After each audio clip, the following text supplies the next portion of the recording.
Hello friends, எல்லோரும் எப்படி இருக்கிறீங்க? நம்ம அடிக்கடி செஞ்சு சாப்பிட்ற பொங்கலை இன்னும் டேஸ்ட்டாக எப்படி வைக்கலான்னு பார்க்கலாம்.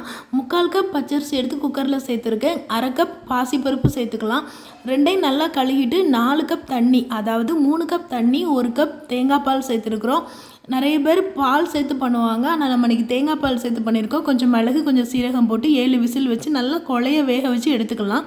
இப்போ இதுக்கு தாளிப்பு சேர்த்துடலாம். ஒரு கடாயில் நெய் ஊற்றிட்டு கொஞ்சம் சீரகம், கொஞ்சம் மிளகு, இஞ்சி, முந்திரி பருப்பு, லாஸ்ட்டாக கொஞ்சமாக தேங்காய் எண்ணெய் சேர்த்துட்டு நம்ம பொங்கல் கூட மிக்ஸ் பண்ணி நல்லா கிளறி விடுங்க. இந்த கன்சிஸ்டன்சியில் இருந்தால் சாம்பார் சட்னியை ஊற்றி சாப்பிட செம்மையாக இருக்கும். இதுக்கு அப்படியே ஒரு வடைலாம் வச்சு சர்வ் பண்ணால் ஐயோ அப்படி இருக்கும் இல்லையா?